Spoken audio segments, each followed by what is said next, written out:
She's just a wife. Darren laughed loudly at his company's annual holiday party, gesturing dismissively toward me as I stood quietly by the champagne table in my elegant black dress. His colleagues chuckled nervously while I smiled politely, playing the perfect supportive spouse. "Don't worry about her opinions on the merger," he continued. "She wouldn't understand the complexities of corporate finance anyway." The room fell silent as two security guards approached him from behind. "Mr. Darren Mitchell," the lead guard announced, "you're being escorted from the premises.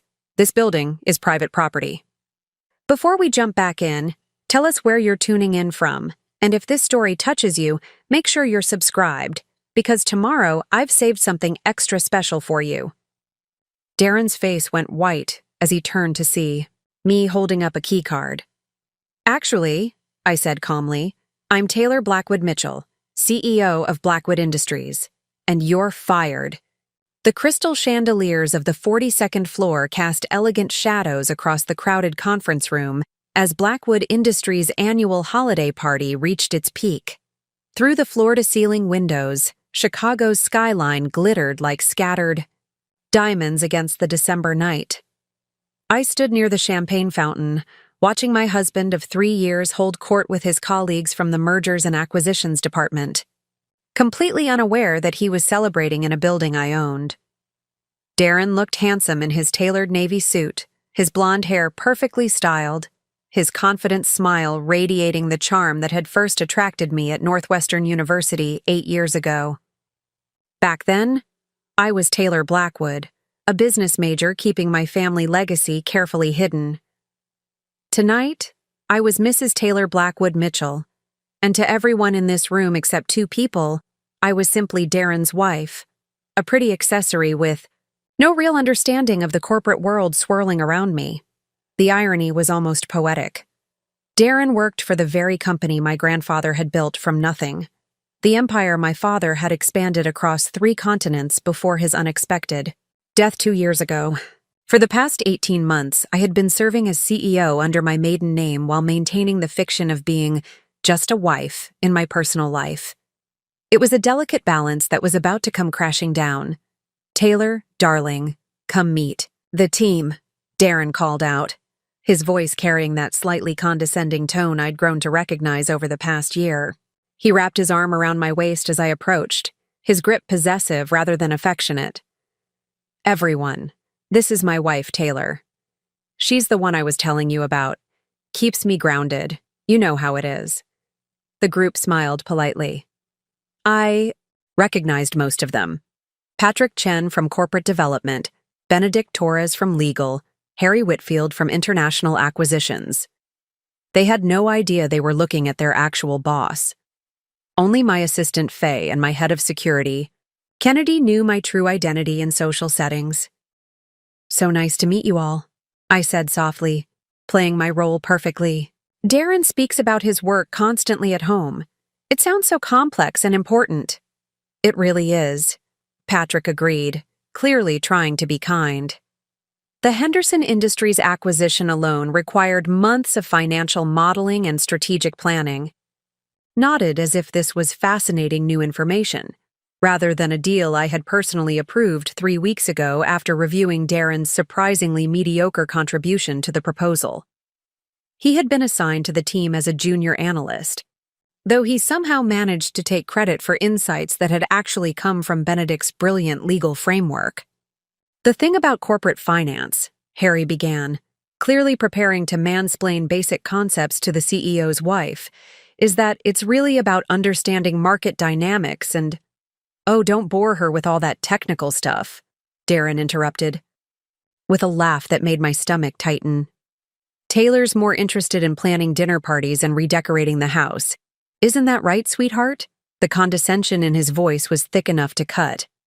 Around us, the conversation had drawn the attention of nearby colleagues, including several senior executives who definitely knew who I was. I caught sight of Thea Morrison, my VP of Strategic Planning, watching from across the room with barely concealed horror. "Actually," I began carefully, "I find business quite fascinating, especially the Henderson deal. Wasn't that primarily focused on expanding into renewable energy markets?" The men looked surprised that I knew even this basic detail. Darren's grip on my waist tightened slightly, a warning I'd learned to recognize. "See, she does pay attention," he said with that same patronizing chuckle. "Though I'm sure the technical aspects would be over her head. The regulatory compliance alone requires years of experience to understand." I had personally spent 6 months navigating those exact regulatory requirements with our legal team, but I smiled sweetly and nodded. "Of course. It sounds incredibly complicated." The conversation continued around me, with Darren gradually positioning himself as more central to various projects than he actually was. I listened to him inflate his role in the Henderson acquisition, claim strategic insights that had come from other team members, and generally present himself as a rising star in the company I had been running since I was 24 years old. "The board is really impressed with my work," he was saying to Benedict.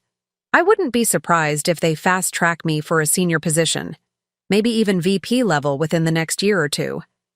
This was news to me, considering his last performance review had been decidedly average, but I maintained my expression of proud, devoted wife while internally calculating exactly how much damage his overconfidence was about to cause. The turning point came when Fiona Walsh, our newest board member and family friend, approached the group. She was one of the few people who knew both my professional and personal identities, and I could see the confusion in her eyes as she took in the scene. "Darren," she said carefully, "I don't believe we've been formally introduced. I'm Fiona Walsh."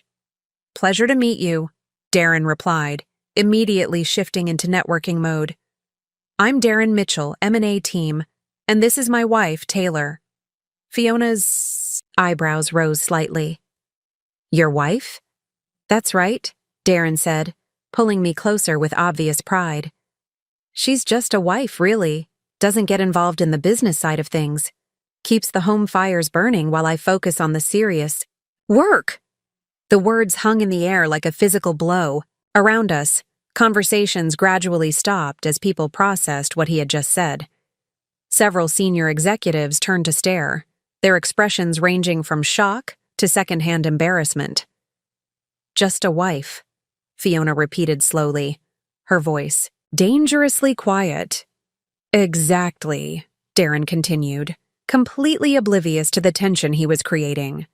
"Don't worry about her opinions on the merger strategy or anything like that. She wouldn't understand the complexities of corporate finance anyway. Better to leave the thinking to those of us with actual business experience." The silence that followed was deafening. I could see Thea reaching for her phone, probably alerting security. Several other executives were backing away slowly, as if anticipating an explosion. I looked around the room, at the company my grandfather had built in the building my family had designed, surrounded by employees whose careers I had personally shaped, and felt something crystalline and cold settle in my chest. "You're absolutely right," I said quietly, my voice carrying just far enough to be heard by the growing crowd of onlookers. "I should definitely leave the thinking to those with actual business experience." That's when I raised my hand, and Kennedy appeared with her security team. The rest, as they say, was about to become company legend. The story of how Darren Mitchell became my husband begins 8 years earlier in the lecture hall of Northwestern University's Kellogg School of Management. I was 20 years old, sitting in the back row of Professor Hamilton's advanced corporate strategy class, wearing a simple sweater and jeans, my dark hair pulled back in a practical ponytail. To my classmates, I was just another business major, studious, quiet, unremarkable. They had no idea that I had been attending board meetings since I was 16, or that I could read a balance sheet faster than most MBA graduates. My grandfather, William Blackwood, had founded Blackwood Industries in 1952 with nothing but a small manufacturing contract and an unshakable belief in American ingenuity. By the time my father, James Blackwood, took over in 1985, the company had grown into a mid-sized industrial conglomerate with operations across the Midwest. But it was my father who transformed Blackwood Industries into a global empire. Preparing and narrating this story took us a lot of time, so if you are enjoying it, subscribe to our channel. It means a lot to us. Now back to the story. Under his leadership, we expanded into renewable energy, commercial real estate, and strategic acquisitions that positioned us as a major player in sustainable technology. By 2010, we were valued at over $2 billion, with offices in 12 countries and more than 15,000 employees worldwide. The succession plan had always been clear. I would inherit the company. Not because I was the only child, but because I had earned it. While other teenagers were worrying about prom dates and college applications, I was studying quarterly reports and learning to read market trends. My summers weren't spent at camps or beaches. They were spent in boardrooms, shadowing executives and understanding every aspect of the business I would one day lead. Understanding money is important, my father used to say during our weekly breakfast meetings at his downtown office. But understanding people is everything. Never let them see all your cards, Taylor. Information is power, and power shared is power lost. This philosophy had shaped my approach to college. I deliberately chose Northwestern over Harvard or Wharton, wanting to blend in rather than stand out. I used my mother's maiden name, Taylor Blackwood, instead of the more recognizable Taylor Blackwood James, and carefully crafted an image of upper-middle-class normalcy. My classmates knew I came from a business family, but assumed it meant my father was a regional manager or small business owner. The strategy worked perfectly until Darren Mitchell walked into my life. He was everything I wasn't: confident, outgoing, effortlessly charming. Where I calculated every word, he spoke with natural ease. Where I observed from the sidelines, he commanded attention from the center of every room. He was tall and athletic, with the kind of easy smile that made people want to be around him. His father owned a successful chain of sporting goods stores throughout Illinois, making him comfortably wealthy, but not extraordinarily so. We were paired together for a semester-long project analyzing merger strategies in the retail sector. I had chosen the topic deliberately. It was something I actually knew quite a bit about, having watched my father execute 3 major acquisitions in the previous year. But I was careful to let Darren take the lead, offering insights that seemed intuitive rather than informed by real experience. "You're really good at this," he said one evening as we worked late in the library, our laptops open among scattered financial documents. Most people don't think about the human element in acquisitions, how employee retention affects long-term value creation. I had learned that particular lesson at age 17, watching my father navigate the delicate integration of a German manufacturing subsidiary. But to Darren, I simply smiled and said, "I guess I'm just good at putting myself in other people's shoes." Our partnership was seamless. Darren brought charisma and presentation skills that I genuinely admired, while I provided analytical depth and strategic thinking that complemented his strengths perfectly. Our project earned the highest grade in the class, and more importantly, it earned us something neither of us had expected: each other. The romance developed gradually, naturally. Study sessions turned into coffee dates, which turned into long walks along Lake Michigan, which turned into something that felt like the real thing. Darren was ambitious but not ruthless, driven but not obsessive. He talked about building something meaningful with his life, about creating value rather than just accumulating wealth. He treated me like an intellectual equal, something I hadn't experienced with other men who were often intimidated by my academic performance. "You're different from other girls," he told me one night as we sat on the pier, watching the city lights reflect off the water. "You actually think about things. You're not just coasting on being pretty." It was meant as a compliment, though I noticed even then the subtle implication that beauty and intelligence were somehow mutually exclusive. But I was 21 and in love, so I chose to focus on the fact that he valued my mind. We graduated together in 2016, both with honors, both with job offers from prestigious consulting firms. Darren accepted a position with McKinsey in their Chicago office, while I turned down Goldman Sachs and Bain to figure out what I really wanted to do. What I really did was begin my transition into leadership at Blackwood Industries, starting as a strategic consultant for our renewable energy division. The deception wasn't malicious, it was protective.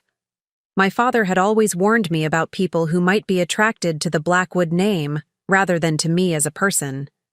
When you're worth what you're worth, he used to say, everyone wants something. Make sure you know what it is before you give it to them. So I created Taylor Blackwood, the independent consultant who specialized in sustainability and corporate strategy. I rented a modest apartment in Lincoln Park, drove a 3-year-old Honda Accord, and carefully maintained the image of a recent graduate finding her way in the world. Darren knew I came from money. It was impossible to hide entirely, but he assumed it was the kind of family wealth that meant private school and European vacations, not global corporate empires.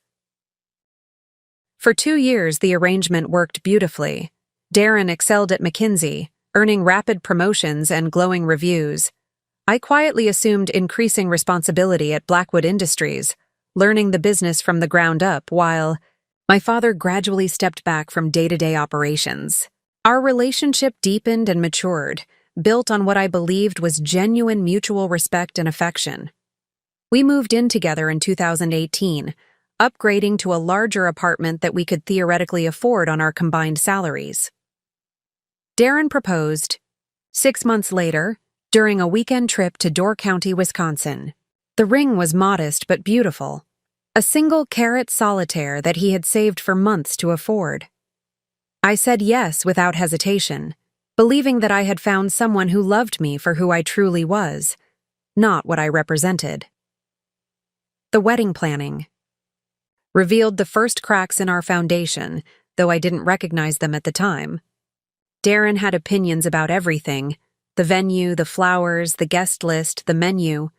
He wanted something elegant but not ostentatious, he said, something that reflected our values and aspirations. What he meant, I gradually realized, was something that would impress his colleagues and clients without making him feel overshadowed. "Your parents are being very generous," he said one evening as we reviewed catering options, referring to my father's offer to pay for the wedding. "But let's not go overboard. I want people to know we're successful, but not in a way that makes them uncomfortable." I agreed, partly because I valued restraint myself, but partly because I was already beginning to learn that disagreeing with Darren required more energy than I wanted to spend on wedding details. We settled on a beautiful but understated ceremony at the Chicago Botanic Garden, with 150 guests and a reception that was elegant without being extravagant. My father walked me down the aisle that September afternoon, his arm steady and reassuring. "You sure about this one?" he whispered as we paused at the altar. "Completely," I whispered back, and meant it. I had no way of knowing that within 3 years, the man I was marrying would be calling me just a wife in front of my own employees, in the building my family had owned for over a decade. But on that perfect autumn day, with Darren's eyes shining as he promised to love and honor me for the rest of our lives, the future seemed as bright and limitless as the lake stretching out beyond the garden's borders. The foundation was laid. Everything that followed would be built upon this moment of pure, uncomplicated hope. The first 2 years of our marriage were nothing short of magical. Darren and I moved into a stunning 2-bedroom condo in River North, with floor-to-ceiling, windows overlooking the Chicago River, and enough space for both of us to work from home when needed. The mortgage was well within our supposed combined income, though I quietly covered the down payment through what Darren believed was a generous wedding gift from my parents. Our life together felt like a perfectly choreographed dance. Darren would leave for McKinsey each morning at 7:30. Impeccably dressed and radiating the kind of confidence that made clients trust him with million-dollar decisions.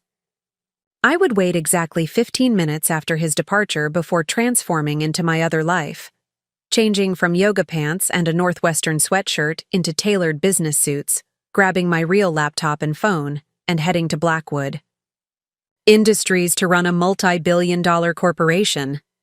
The dual existence was exhausting but exhilarating. At McKinsey, Darren was making a name for himself as a rising star in their energy sector practice, leading client engagements with renewable energy companies and sustainable technology firms. He had no idea that several of his most successful projects involved companies that were actually Blackwood subsidiaries or joint venture partners. When he came home excited about landing a consulting contract with Meridian Solar, one of our portfolio companies, I celebrated with him as enthusiastically as any proud wife would.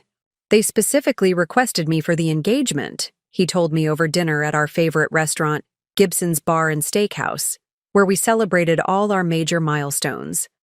The CEO said she'd heard great things about my work in the renewable space. This could be the project that gets me promoted to principal. I smiled and raised my wine glass, knowing that Patricia Vance, Meridian's CEO, had indeed requested him specifically, because I had mentioned that my husband was particularly talented and might be valuable for their upcoming strategic planning initiative. It was a small manipulation, but one that served both our interests. Darren got the high-profile project he deserved, and I got insight into how McKinsey approached problems that were similar to challenges we faced at Blackwood. Meanwhile, my own responsibilities at the company were expanding rapidly. My father had been diagnosed with early-stage prostate cancer in late 2019, and while his prognosis was excellent, the diagnosis had prompted conversations about succession planning that we had been avoiding for years. "You're ready," he told me during one of our Sunday morning walks along the lakefront, a tradition we had maintained since I was a child. "You've been ready for longer than either of us wanted to admit. The board knows it, the senior executives know it, and deep down, you know it too." The transition began slowly and carefully. I started attending more external meetings, representing Blackwood at industry conferences and building relationships with other CEOs in our sector. I gradually took over the quarterly earnings calls, the strategic planning sessions, and the major acquisition discussions. By early 2020, I was functioning as CEO in all but title, while my father focused on the board chairman role and long-term vision. The COVID pandemic, strangely enough, made everything easier. With everyone working remotely, I could attend video calls as Taylor Blackwood, CEO of Blackwood Industries, while Darren worked from our dining room table, completely unaware that his wife was making decisions that affected thousands of employees and millions of dollars in revenue. Our home office setup was carefully arranged so that my workspace was invisible from his camera angle, and our schedules rarely overlapped during business hours. Those months were some of the happiest of our marriage. We cooked together, watched movies, took long walks through the empty streets of downtown Chicago, and talked for hours about our dreams and ambitions. Darren was supportive when I told him I was considering starting my own consulting firm, and I was equally encouraging when he shared his goal of making partner at McKinsey before he turned 30. "We're a good team," he said one evening as we sat on our balcony, watching the sunset paint the river in shades of gold and amber. "We bring out the best in each other." I believed that completely. Despite the deception about my identity, everything else about our relationship felt genuine and healthy. We challenged each other intellectually, supported each other emotionally, and shared a vision of building something meaningful together. When Darren talked about his work, I could offer insights that seemed intuitive, but were actually informed by my experience running a similar type of organization. When I needed to vent about client problems or strategic challenges, he provided thoughtful advice that often proved surprisingly useful. The formal transition of power at Blackwood Industries happened in September 2020, on my 26th birthday. The board vote was unanimous, and the announcement was made quietly during a virtual board meeting that I attended from our guest bedroom while Darren worked client calls from the living room.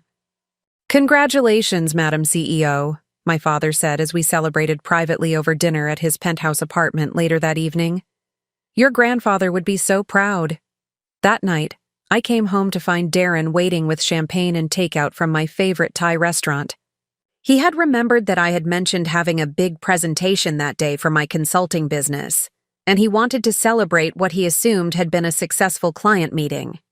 "To my brilliant wife," he toasted, pulling me close for a kiss that tasted like Dom Perignon and possibility. "Whatever you presented today, I'm sure you knocked it out of the park." If only he had known that what I had presented was my vision for the next 5 years of growth at one of Chicago's largest privately held corporations, and that the client who had approved it was actually a board of directors that now reported to me. The irony was delicious, but it was also becoming complicated. As 2020 turned into 2021, Darren's career continued to accelerate. He was promoted to principal ahead of schedule, landed several major clients, and began to be recognized as one of McKinsey's most promising young partners. His success was genuine and well-deserved, but it was also increasingly built on expertise in industries where Blackwood Industries was a major player. More concerning was the subtle shift I began to notice in how he talked about our respective careers. When we attended business school reunions or social events with other couples, Darren would introduce himself first, then add me as an afterthought. "I'm a principal at McKinsey, focusing on energy and sustainability consulting," he would say. "And this is my wife Taylor. She runs a small consulting practice." The word small stung more than it should have, particularly since Blackwood Industries' annual revenue was roughly equivalent to the GDP of several small countries. But I told myself it was just a reflection of his limited understanding of my actual work, not a deliberate minimization of my achievements. Looking back, I can see that this was when the foundation began to shift beneath us. Success was changing Darren in ways that were too subtle to address, but too significant to ignore. The man who had fallen in love with my intelligence was slowly becoming someone who saw my career as secondary to his own. The partnership that had felt so natural in college was evolving into something more hierarchical, more traditional, more limiting. But in the moment, surrounded by the glow of our shared accomplishments and mutual affection, these changes felt like minor adjustments rather than fundamental shifts. We were still the power couple from Northwestern, still the team that brought out the best in each other, still building toward a future that seemed bright and limitless. The peak was beautiful, while it lasted. From up there, it was impossible to see how far we had to fall. The changes started so gradually that I almost missed them entirely. It began with something as simple as dinner reservations. For the first 3 years of our marriage, Darren had always asked where I wanted to go when we planned date nights. "Your choice, babe," he'd say, genuinely interested in my preferences. But sometime in early 2021, those conversations shifted into announcements. "I made us reservations at a Linnea for Friday," he would say, not asking but informing. When I mentioned that I'd been looking forward to trying the new Italian place in Lincoln Park, he would wave dismissively. "Trust me, Alinea will be much more impressive. I'm meeting with the Henderson Group next week, and Marcus mentioned he loves Grant Akatz's work." It was such a small thing that pointing it out would have seemed petty. But it was the first crack in the foundation, the moment when my preferences became secondary to his networking opportunities. The pattern expanded into other areas so smoothly that I barely noticed it happening. Our weekend plans increasingly revolved around events that would benefit Darren's career: golf tournaments with McKinsey partners, charity galas where he could meet potential clients, dinner parties hosted by other consulting firms. When I suggested we spend a quiet Saturday hiking in Wisconsin or visiting the art museum, Darren would agree but somehow find reasons why we needed to cut the day short. "Sorry, babe, but Benedict Torres just texted about an impromptu networking event at the Union League Club," he would say, already reaching for his phone. "Rain check on the Frank Lloyd Wright exhibit?" The rain checks started accumulating like unpaid debts. What bothered me most wasn't the change in our social calendar. I understood that career advancement required strategic networking. What bothered me was that Darren seemed to assume his career advancement was more important than mine, despite having no real understanding of what my work actually involved. "How was your day?" became a perfunctory question that he asked while scrolling through emails or checking LinkedIn. When I tried to share details about major decisions I was making at Blackwood, carefully disguised as consulting projects, his responses grew increasingly distracted. He would murmur when I mentioned navigating a complex acquisition in renewable battery technology. That sounds challenging. Hey, did I tell you that Patterson Industries wants to expand their consulting relationship with us? Patterson Industries was actually one of our competitors, and I had been in meetings all week discussing strategies to outmaneuver them in the European market. But to Darren, his tangential involvement with them through McKinsey was inherently more significant than my small consulting projects. The most telling incident happened in March 2021, during a virtual happy hour with our Northwestern Business School alumni group. We were both participating from our home office, sitting side by side at our respective laptops. The conversation had turned to career updates, and our classmates were sharing news about promotions, job changes, and professional achievements. "Darren, you're at McKinsey now, right?" asked Sarah Kim, who had been in our corporate strategy class. "How's that going?" Darren launched into an enthusiastic update about his recent promotion to principal and his growing client portfolio in the sustainability sector. He spoke for nearly 10 minutes, detailing specific projects and strategic insights with the kind of passion that made everyone lean in closer to their screens. "That's amazing," Sarah responded. "And Taylor, what about you? Are you still in consulting too?" I opened my mouth to respond, but Darren jumped in before I could speak. "Taylor's doing some freelance strategy work," he said with what I was beginning to recognize as his dismissive chuckle. "Nothing as intense as what we deal with at McKinsey, but she's keeping busy."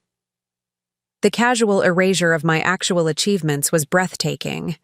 In the 6 months since I had officially become CEO of Blackwood Industries, I had overseen 2 major acquisitions, launched a new sustainable technology division, and increased our annual revenue by 12%.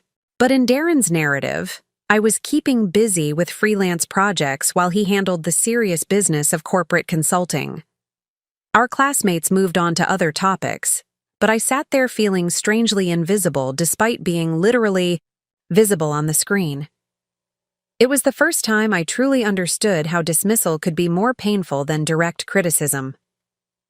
Darren hadn't said anything technically wrong. I was indeed doing strategy work, and from his perspective, it probably did seem less intense than McKinsey's high-pressure environment.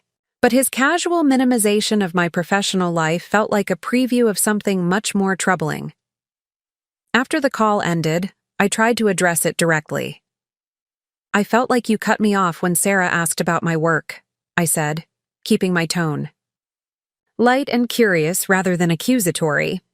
Darren looked genuinely surprised. "Did I?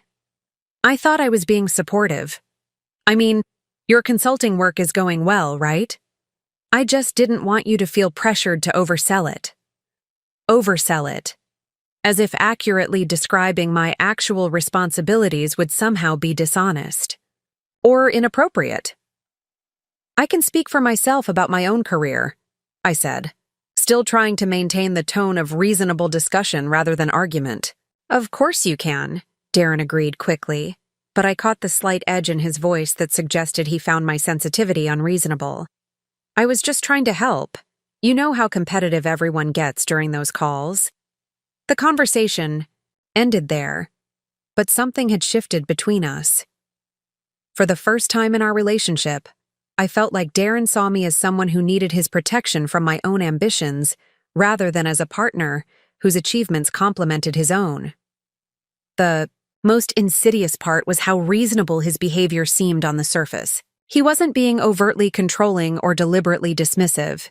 He was being what he probably considered protective and supportive, ensuring that I didn't embarrass myself by overstating my professional importance in front of our high-achieving classmates. But the effect was the same. My voice was being gradually diminished, my achievements minimized, and my professional identity reshaped to fit more comfortably alongside his growing success. I began to notice how often he interrupted me in social situations, not maliciously but reflexively, as if his thoughts were inherently more urgent than mine. I noticed how he introduced me at business events. "This is my wife Taylor," rather than "This is Taylor, my wife." A subtle shift that positioned me as an appendage to his identity, rather than a person with my own professional standing. Most troubling of all, I noticed how I was beginning to adapt to these changes rather than challenge them. It was easier to let Darren take the lead in conversations than to insist on equal speaking time. It was simpler to agree with his restaurant choices than to negotiate for alternatives. It was less complicated to accept his characterization of my work than to correct it in ways that might raise uncomfortable questions about what I actually did for a living. The cracks were small, barely visible, easily explained away as minor adjustments in a healthy relationship. But they were spreading, and I was starting to understand that foundations can crumble gradually before they collapse all at once. By the fall of 2021, what had started as small cracks had evolved into a systematic pattern of diminishment that I was finally beginning to recognize. The changes weren't dramatic enough to confront directly, but they were consistent enough to create a new dynamic in our marriage, one where Darren's voice carried more weight than mine in virtually every situation. The transformation was most evident during social gatherings. At a dinner party hosted by one of Darren's McKinsey colleagues, I watched him hold court with a group of consultants and their spouses, discussing the challenges of sustainable energy policy. It was a topic I knew intimately.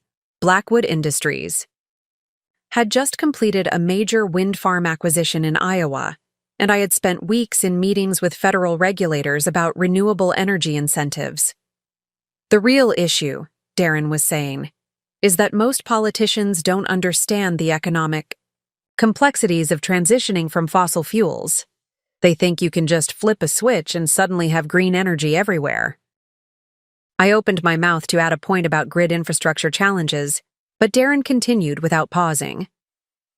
"At McKinsey, we've been working with several major utilities to develop transition strategies that actually make financial sense.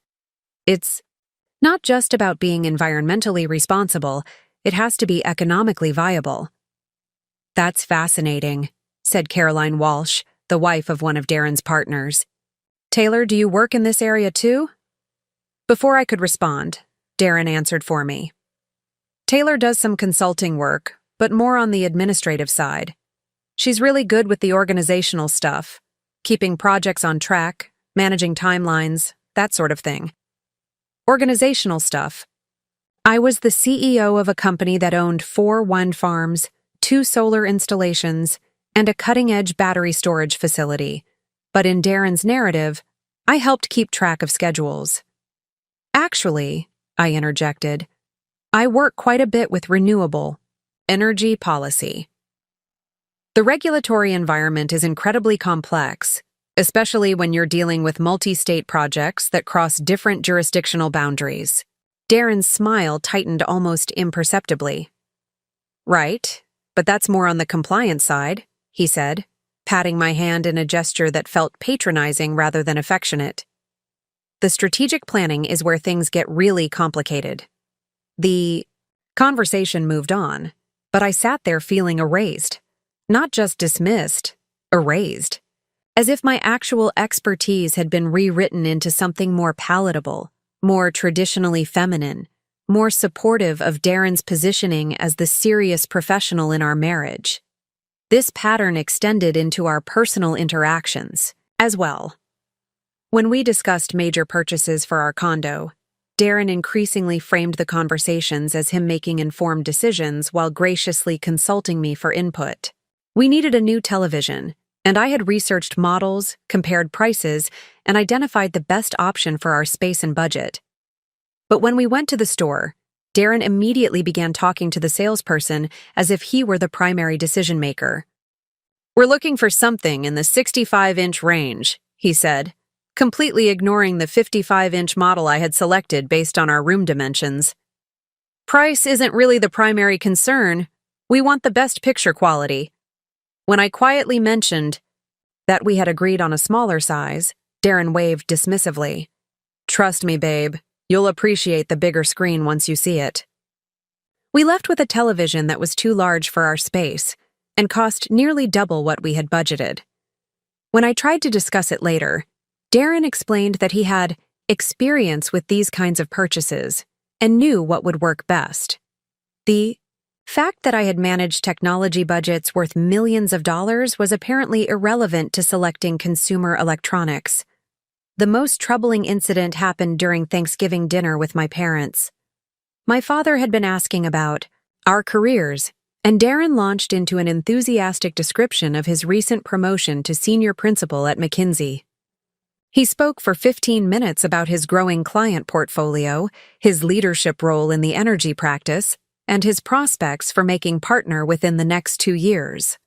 That's wonderful, Darren, my mother said warmly. And Taylor, how is your consulting business developing?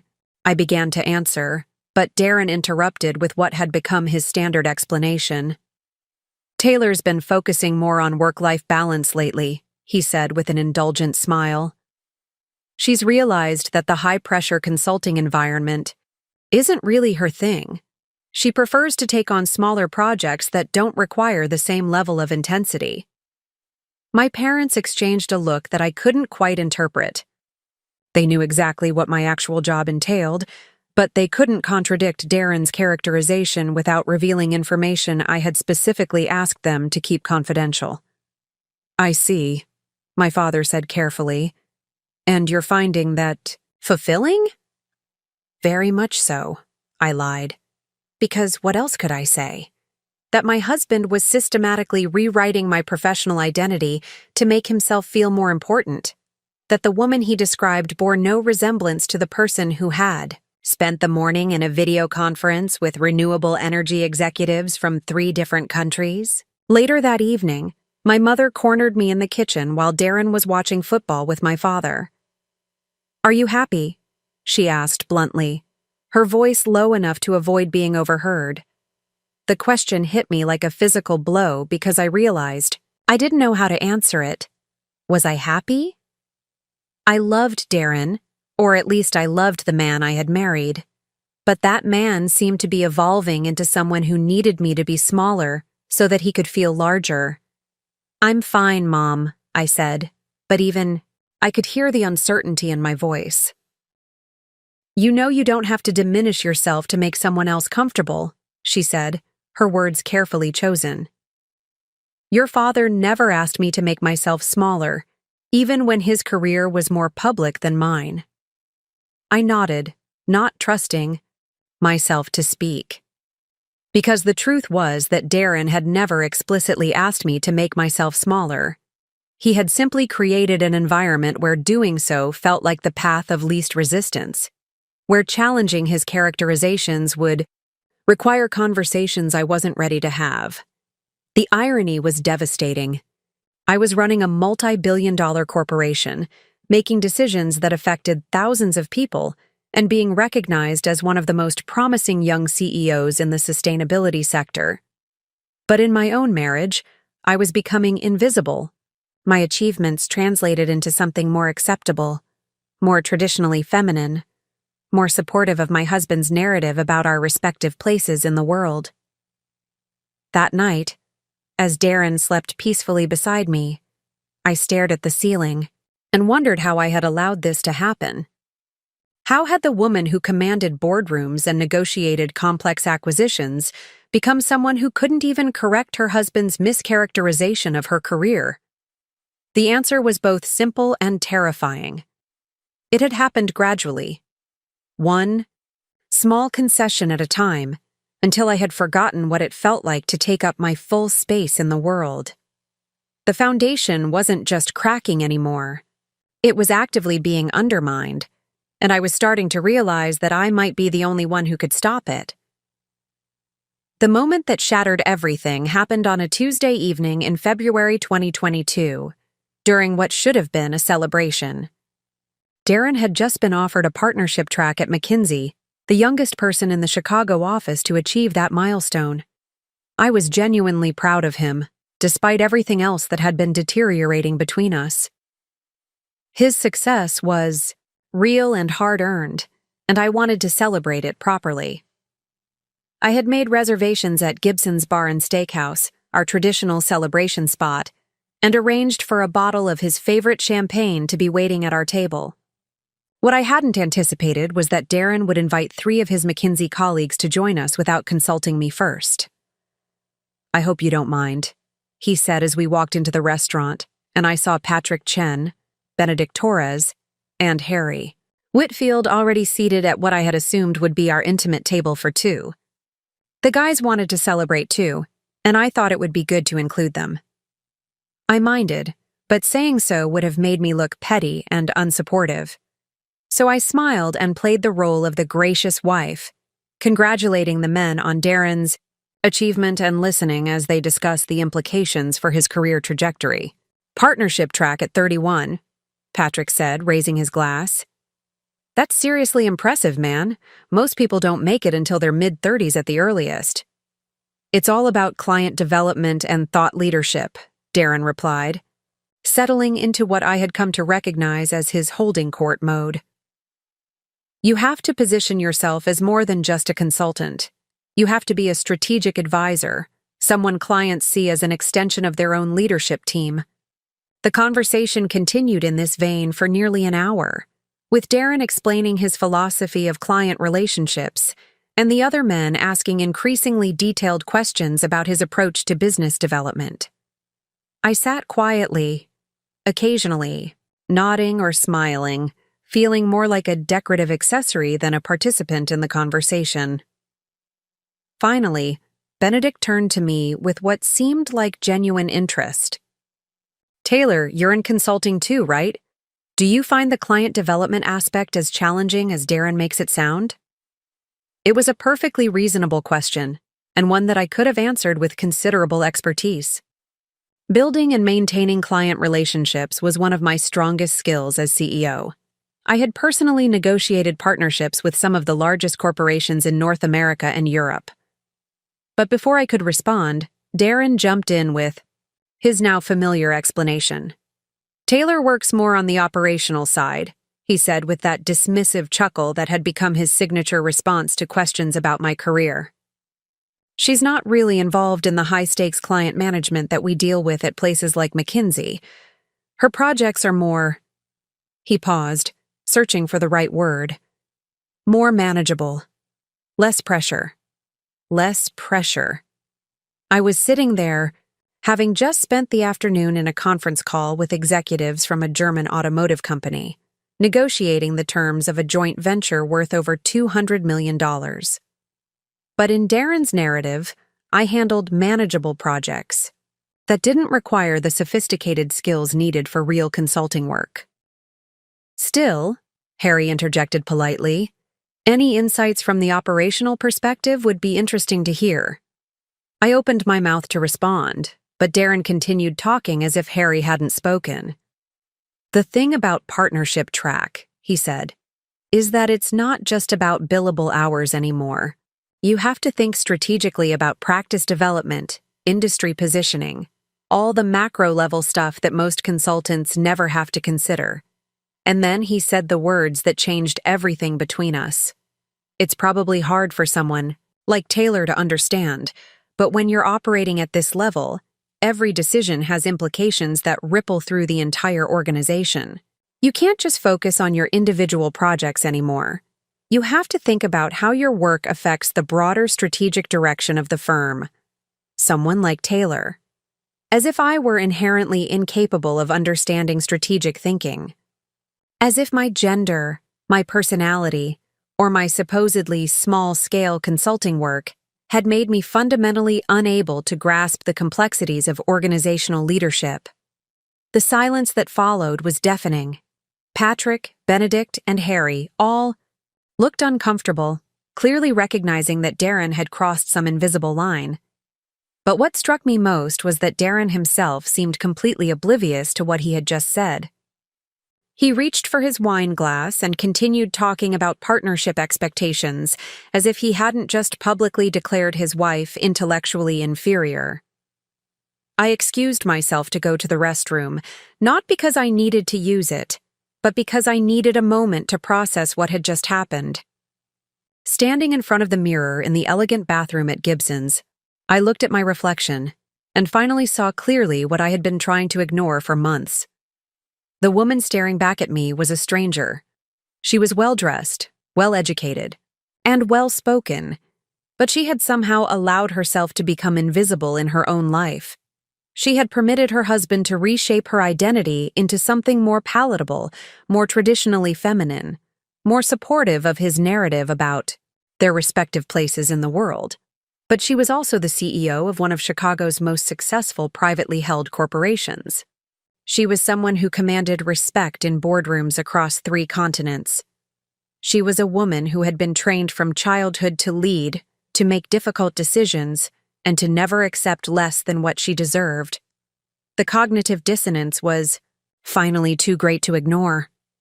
When I returned to the table, the conversation had moved on to other topics, but I could barely focus on what anyone was saying.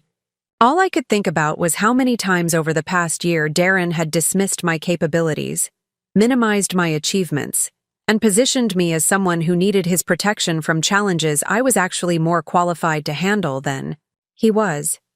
The evening ended with handshakes and congratulations, and Darren and I rode home in relative silence. He seemed energized by the evening, chatting about his career prospects and the opportunities that partnership track would provide. I made appropriate responses, but my mind was elsewhere, calculating and planning in ways that felt familiar from my professional life but foreign in the context of my marriage.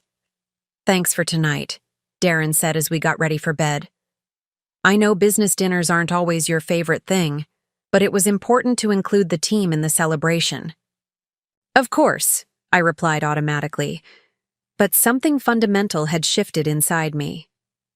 That night, as Darren slept peacefully beside me, I lay awake thinking about the woman I had been before I met him, and the woman I had somehow allowed myself to become. The transformation hadn't been intentional or malicious, but it had been complete.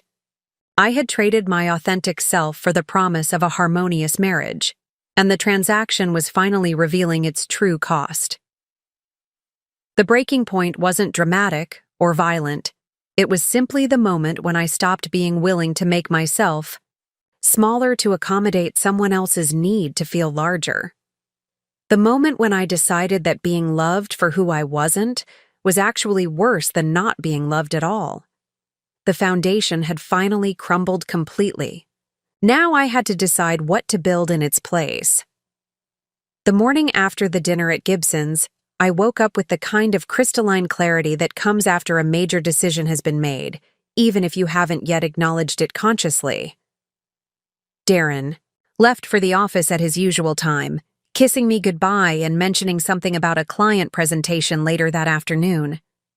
I smiled and wished him luck, but internally I was already shifting into a different mode of thinking, one that felt familiar from my professional life, but completely foreign in the context of my marriage.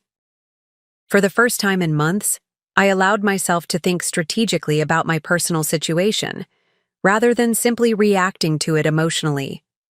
The first thing I needed to understand was exactly how much Darren knew about my real identity and responsibilities.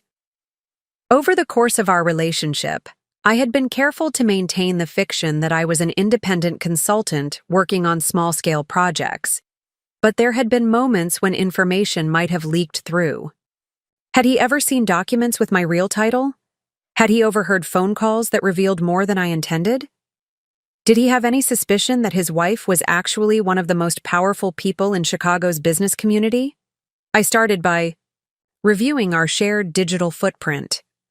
Our joint bank account showed deposits from Blackwood Consulting Services, the shell company I had created to funnel my CEO salary in a way that appeared consistent with freelance consulting work. The amounts were substantial, but not unreasonably so for someone working with high-end corporate clients.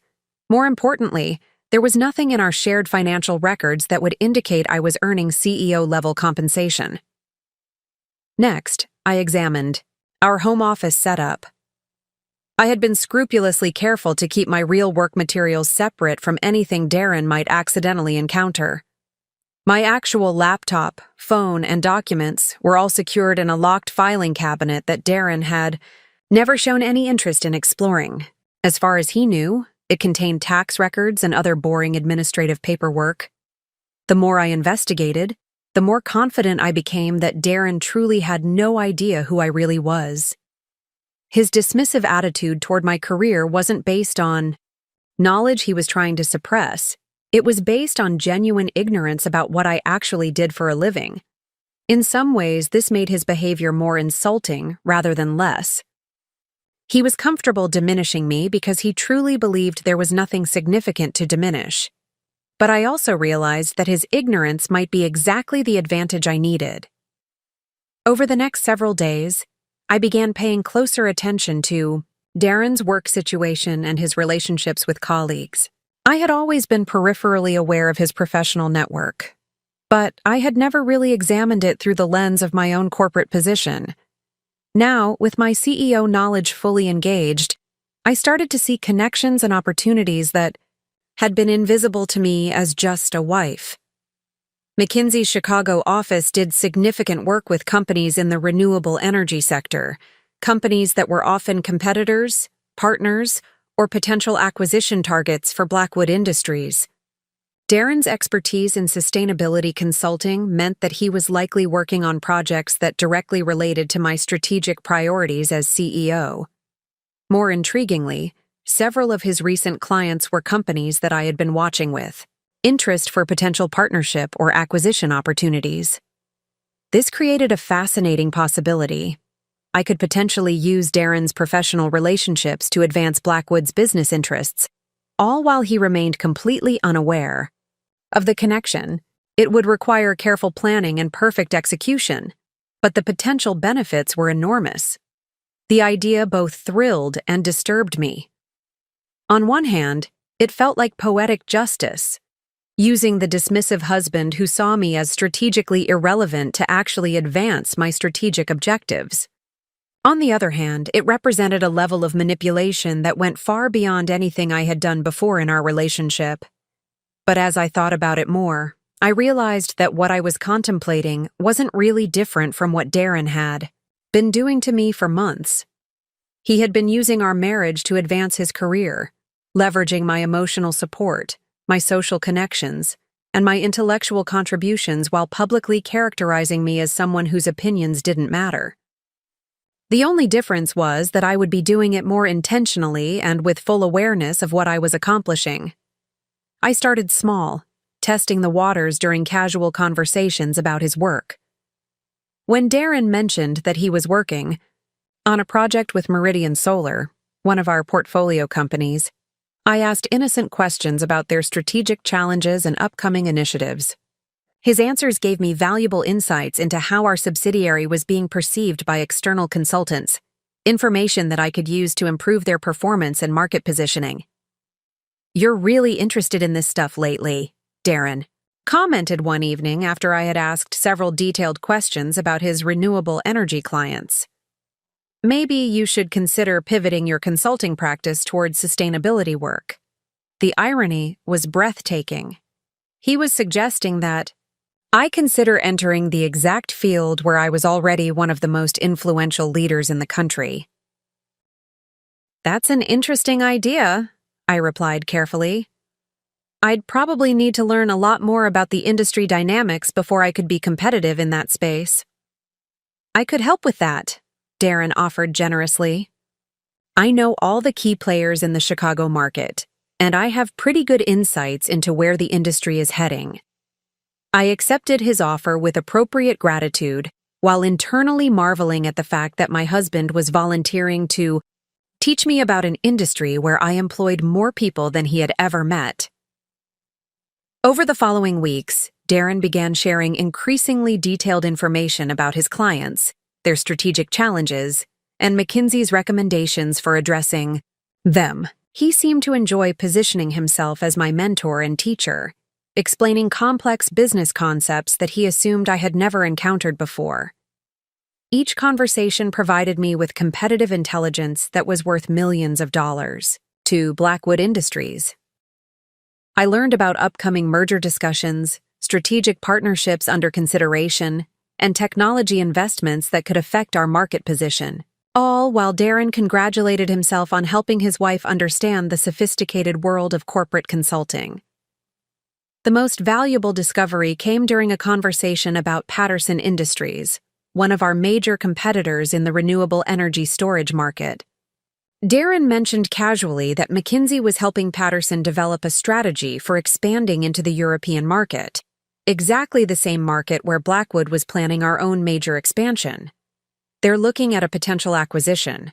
In Germany, Darren explained over dinner, clearly proud of his insider knowledge. There's a battery technology company in Munich that could give them a significant competitive advantage in the European Union. I nodded thoughtfully, filing away the information while asking follow-up questions that seemed curious rather than strategic. Within 24 hours, I had initiated preliminary discussions with that same German company, leveraging Blackwood's superior financial position to present a more attractive acquisition offer than Patterson could possibly match.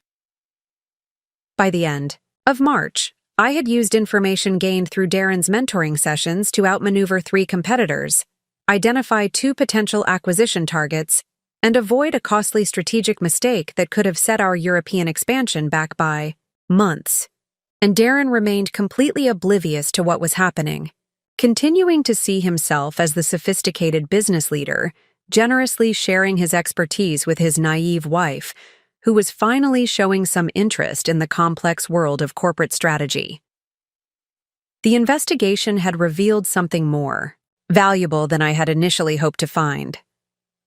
Not only was Darren unaware of my true identity, he was actively providing me with competitive advantages while believing he was simply being a supportive husband. The man who called me someone like Taylor was unknowingly serving as one of my most valuable sources of market intelligence. It was time to start thinking about how to use that advantage more systematically. What started as casual intelligence, gathering soon revealed something far more troubling than I had anticipated. The more Darren shared about his work, the more I realized that his dismissive attitude toward me wasn't just personal. It was part of a broader pattern of how he viewed and treated women in professional settings. The revelation came during a dinner party at Patrick Chen's Lincoln Park townhouse in early April. I had become adept at playing the role of the interested but naive wife, asking questions that seemed curious rather than informed. As the evening progressed and the wine flowed more freely, the men became increasingly comfortable discussing their work in front of the wives, assuming we were decorative rather than analytical. The challenge with the Meridian project, Darren was explaining to the group, is that their CEO is a woman, and she's incredibly stubborn about maintaining control over strategic decisions. Patricia Vance thinks she knows better than our consulting team, even though we have decades of combined experience in the energy sector. I nearly choked on my wine. Patricia Vance was one of the most brilliant executives I had ever worked with. Former MIT professor who had built Meridian from a startup into a major player in solar technology. The fact that she was questioning McKinsey's recommendations probably meant she had identified flaws in their analysis, not that she was being unreasonably stubborn. Women executives can be challenging that way, agreed Benedict Torres, swirling his bourbon thoughtfully. They take everything personally instead of looking at the business logic objectively. Exactly, Darren continued, warming to the theme. It's like they feel they have to prove something all the time, so they can't just accept expert advice when it's offered. Vance keeps pushing back on our market expansion strategy, insisting that we don't understand the technical constraints of solar panel manufacturing. I happen to know that Patricia was absolutely correct about those technical constraints, having spent considerable time reviewing the engineering specifications during our due diligence process when we acquired Meridian 2 years earlier.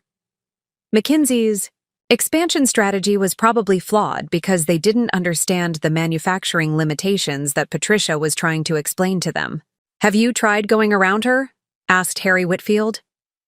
Sometimes with female clients, it's more effective to build relationships with the male executives who can influence the decision-making process.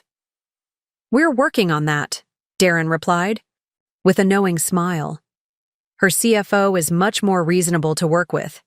David Chen, no relation to our Patrick here, understands the financial imperatives even if Vance gets hung up on operational details. The casual misogyny was breathtaking, but what was worse was the strategic incompetence it revealed. Patricia Vance was trying to prevent McKinsey from recommending a course of action that would be technically impossible to implement, while Darren and his colleagues were interpreting her expertise as feminine emotionalism. They were literally planning to circumvent the person who best understood the business in order to push through a flawed strategy. As the evening continued, I listened to similar stories about other female clients and colleagues. There was the difficult pharmaceutical CEO who kept questioning their regulatory timeline, probably because she understood FDA approval processes better than they did. There was the overly emotional tech executive who had rejected their product development recommendations, likely because she had better insights into user experience than a bunch of consultants. There was the micromanaging retail director who insisted on reviewing their market research methodology, probably because she had spotted errors in their data collection. What struck me most was how comfortable the men were discussing these attitudes in front of their wives, assuming we would either agree with their assessments or be too polite to challenge them. The wives around the table smiled and nodded, playing their expected roles as supportive audiences for their husbands, professional frustrations. But I was learning something much more valuable than competitive intelligence. I was discovering that Darren's treatment of me wasn't unique. It was part of a systematic pattern of how he and his colleagues approached any woman who threatened their sense of professional superiority. The most disturbing revelation came near the end of the evening when the conversation turned to partnership decisions at McKinsey. The good news about partnership track, Darren was saying, is that it puts you in position to start influencing who gets promoted and who doesn't. There are some really talented people coming up through the ranks, and some others who probably aren't partnership material. Anyone specific you're thinking about? Patrick asked. Well, there's Thea Morrison in our sustainability practice, Darren replied. Brilliant analyst, great with clients, definitely has the technical skills, but I'm not sure she has the leadership presence for partnership. She's a bit too deferential, doesn't command the room the way a partner needs to. I nearly laughed out loud. Thea Morrison was my VP of Strategic Planning at Blackwood Industries, a woman who regularly commanded rooms full of Fortune 500 executives and had never shown even a hint of deference in any professional setting I had witnessed. If she seemed deferential at McKinsey, it was probably because she had learned that assertiveness was interpreted as abrasiveness when it came from women. Leadership presence is so important, agreed Harry. Clients need to see strength and confidence, especially in high-stakes situations. Women often struggle with that because they're naturally more collaborative and consensus-building. The irony was devastating. These men were systematically blocking women from advancement by interpreting their collaborative skills as weakness, then pointing to the lack of female partners as evidence that women weren't naturally suited for leadership roles. As Darren and I walked home that night, I asked carefully crafted questions about the partnership process and his thoughts on colleague development. His answers revealed a worldview that was both internally consistent and completely divorced from reality. He genuinely believed that he was making objective assessments of leadership potential, while actually applying double standards that made it virtually impossible for women to demonstrate the qualities he claimed to value. Take Thea, for example, he said as we crossed Lakeshore Drive. She's incredibly smart, maybe smarter than most of the men in our practice. But when she presents to clients, she asks too many questions instead of just presenting solutions. Clients want consultants who project confidence and authority. I thought about the last board meeting where Thea had presented her analysis of European market opportunities. She had asked exactly the right questions, challenged assumptions that needed to be challenged, and demonstrated the kind of intellectual rigor that had convinced me to promote her ahead of several male colleagues, who were older and more experienced. "Maybe she's just being thorough," I suggested mildly. "Maybe," Darren agreed, "but thoroughness can come across as uncertainty if you're not careful. Women have to be especially conscious of how they present themselves because clients are already inclined to question their expertise." The circular logic was perfect. Women had to work twice as hard to prove their competence, but working hard to prove competence was interpreted as evidence of incompetence. Over the following weeks, I began paying closer attention to how Darren talked about his female colleagues and clients. The pattern was consistent and disturbing. Brilliant women were characterized as emotional when they pushed back on flawed recommendations. Experienced executives were described as micromanaging when they insisted on reviewing work product. Successful leaders were dismissed as lucky or in the right place at the right time, rather than talented. Most troubling of all, I realized that this wasn't conscious bias. It was unconscious assumption so deeply embedded that Darren probably would have been genuinely shocked to have it pointed out to him. He saw himself as progressive and supportive of women's advancement, even as he systematically undermined the women around him. And I was beginning to understand that my situation wasn't just about a marriage that had gone wrong. It was about a system that was designed to keep women like me invisible, even when we were hiding in plain sight. By May 2022, I had begun documenting everything systematically. What had started as casual observation had evolved into a comprehensive intelligence-gathering operation that would have impressed any corporate investigator. I created encrypted files on my personal laptop, cataloging not just Darren's dismissive comments and professional biases, but building a complete picture of how his worldview was affecting both my marriage and my business interests. The documentation process revealed patterns that were even more troubling than I had initially realized. Darren wasn't just casually sexist. He was strategically undermining women in ways that directly benefited his own career advancement. The more I analyzed his behavior, the more I understood that his treatment of me was part of a calculated approach to professional success that relied on diminishing potential competition. Take the situation with Thea Morrison, for example. After that dinner party conversation, I had quietly investigated her status at McKinsey and discovered something infuriating. Thea had actually been recommended for partnership track by 3 different senior partners, but the recommendation had been blocked during the final review process. According to my sources, and having access to corporate networks across Chicago meant I had excellent sources, the blocking vote had come from Darren and 2 other recently promoted senior principals who had raised questions about her leadership, presence, and client management style. The irony was that Thea was being punished for the same collaborative approach that had made her invaluable to Blackwood Industries. At McKinsey, her tendency to ask probing questions and build consensus was interpreted as weakness. In my company, those same qualities had led to some of our most successful strategic initiatives.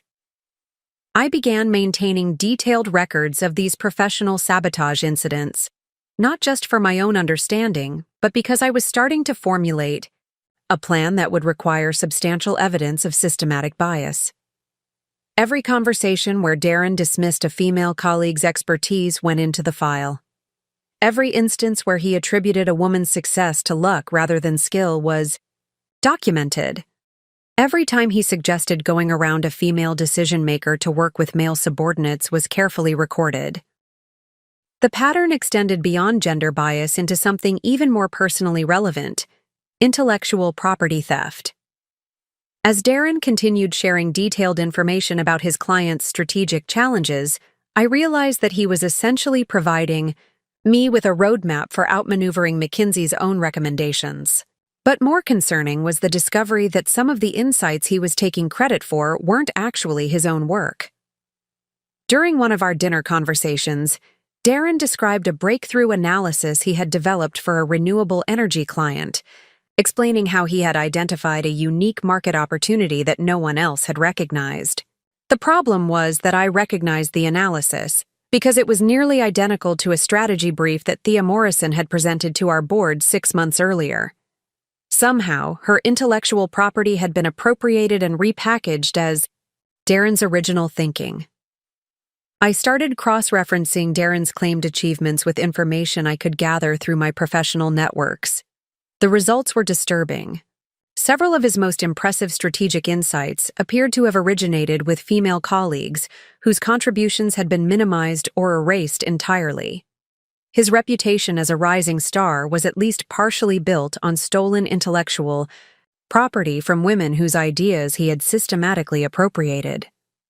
This discovery led me to expand my documentation beyond personal grievances into potential legal violations. Intellectual property theft within consulting firms was a serious matter, especially when it involved ideas that were later sold to competing clients. If I could prove that Darren was stealing and repurposing his colleagues' work, it would give me leverage that extended far beyond our marriage. The most valuable evidence came from an unexpected source, Darren himself. His habit of mentoring me in business strategy meant that he was constantly sharing detailed information about McKinsey's methodologies, client relationships, and internal decision-making processes. What he saw as helpful education, I was treating as competitive intelligence gathering.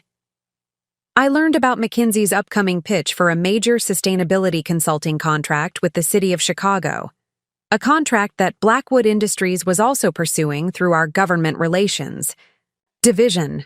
Darren's inside information about their pricing strategy, timeline, and key selling points gave me exactly what I needed to structure a superior competing proposal. More importantly, his casual discussion of McKinsey's approach revealed several significant flaws in their understanding of municipal renewable energy procurement. They had misinterpreted key regulations and underestimated the technical complexity of integrating renewable systems with existing city infrastructure. Armed with this knowledge, I was able to craft a proposal that highlighted these exact issues, while positioning Blackwood as the only vendor with the expertise to navigate them successfully. When Blackwood won the contract 3 weeks later, Darren was genuinely puzzled by McKinsey's failure. "I don't understand how we lost that one," he told me over dinner, reviewing the city's feedback letter. "They said our proposal showed fundamental misunderstandings about municipal energy systems, but our team has years of experience in that space. Maybe the other vendor just had better insights into the specific technical requirements," I suggested innocently. "Maybe," Darren agreed. But I could see him struggling to understand how a relatively unknown consulting firm had outmaneuvered one of the world's most prestigious strategy practices. The Chicago contract was worth $12 million to Blackwood Industries, but its strategic value was much higher. It established us as a major player in municipal sustainability consulting and opened doors to similar opportunities across the Midwest. All while Darren continued to see me as someone who needed his guidance to understand basic business concepts. By early June, my files contained enough evidence to destroy both Darren's career and McKinsey's reputation in the Chicago market. I had documented intellectual property theft, systematic gender discrimination, client information misappropriation, and strategic consulting fraud. Any one of these issues could have serious consequences. Together, they represented a pattern of misconduct that would be impossible to dismiss or minimize. But I wasn't ready to deploy this evidence yet. The foundation of my case was solid, but I needed to understand exactly how and when to use it for maximum impact. More importantly, I needed to decide what outcome I actually wanted to achieve. Was this about protecting other women from Darren's systematic undermining? Was it about gaining leverage for my own marriage? Or was it about something larger, using my unique position to expose and address the systemic biases that allowed men like Darren to build careers on the diminishment of women like me? The evidence was compelling, but evidence without strategy was just documentation. It was time to start thinking about how to turn information into action and documentation into justice. The foundation of my case was complete. Now I needed to decide how to build something powerful enough to change not just my own situation, but the entire system that had created it. The transformation from evidence gathering to strategic planning required resources and expertise that went far beyond what I could accomplish alone. In late June, I began carefully assembling a team of allies and advisors who could help me navigate the complex legal, professional, and personal implications of what I was considering. My first call was to Fiona Walsh, the board member who had witnessed Darren's "just a wife" comment at the holiday party. Fiona had built her career as a corporate attorney specializing in employment law and discrimination cases before transitioning into board governance roles. More importantly, she was someone I trusted completely and who understood both my professional capabilities and my personal situation. "I need your advice about something sensitive," I told her during a private lunch at the university club. "It involves potential misconduct at McKinsey that could affect Blackwood's business interests." Fiona listened without interruption as I outlined what I had discovered about Darren's systematic bias against female colleagues, his appropriation of intellectual property, and his sharing of confidential client information. I was careful to present it as a business issue rather than a personal one, focusing on the potential risks to Blackwood's competitive position and reputation. "This is serious," she said when I finished. "If you can prove systematic discrimination and IP theft, it could trigger a federal investigation. McKinsey's contracts with government agencies and publicly traded companies include strict ethics clauses that this would violate." "What would you recommend as next steps?" I asked. "First, we need to bring in someone with specific expertise in corporate fraud and employment discrimination. Second, we need to document everything according to legal standards that would hold up in court. Third, we need to consider whether this is something Blackwood should pursue directly, or whether it requires coordination with other affected parties." Fiona referred me to Kennedy Shaw, a former federal prosecutor who now ran a boutique firm specializing in white-collar crime and corporate misconduct. Kennedy had successfully prosecuted several high-profile cases involving consulting firms and had particular expertise in intellectual property theft within professional services organizations. My meeting with Kennedy the following week was revelatory. She reviewed my documentation with the kind of systematic attention that I recognized from my own business analysis processes, asking probing questions about sources, timelines, and corroborating evidence. "You've done excellent work here," she said after spending 2 hours reviewing my files. "This level of documentation is better than what we usually see from professional investigators. The intellectual property issues alone could result in criminal charges, not just civil liability." "What would be required to pursue this legally?" I asked. "For criminal prosecution, we'd need cooperation from the victims of IP theft, the women whose work was appropriated. For civil action, Blackwood Industries would have strong grounds for a lawsuit based on unfair competition and trade secret misappropriation. The employment discrimination issues would require coordination with current and former McKinsey employees who were affected." Kennedy's analysis revealed something I hadn't fully considered: my unique position as both a victim of Darren's misconduct and a CEO with the resources to address it systematically. Most women who experienced this kind of professional sabotage lacked the power to seek meaningful recourse. But I had the financial resources, legal standing, and business relationships necessary to make pursuing justice both feasible and effective. "There's another dimension to consider," Kennedy continued. "If McKinsey has been systematically discriminating against women and appropriating their intellectual property, you're probably not dealing with isolated incidents. This could be a pattern that affects dozens of current and former employees." This possibility led to my next strategic decision, reaching out directly to some of the women I knew had been affected by similar treatment. I started with Thea Morrison, using my knowledge of her blocked partnership recommendation to open a careful conversation about her experiences at McKinsey. "I've been thinking about your insights regarding collaborative leadership styles. I told her during a coffee meeting that I had arranged through a mutual contact. I'm curious about how those approaches are received in different organizational cultures. Thea was initially cautious, but as our conversation progressed, she began sharing details about her experiences that confirmed and expanded my understanding of the systemic issues.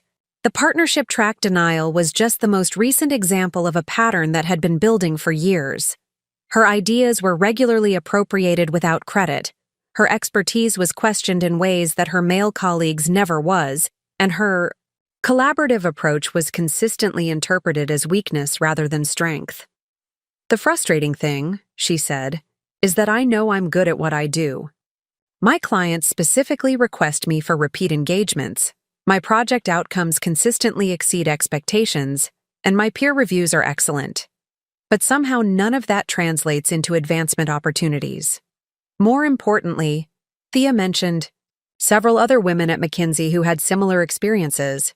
There's actually an informal network of us who share information and support each other, she said. We've talked about whether there might be grounds for some kind of formal complaint, but most people are afraid of retaliation.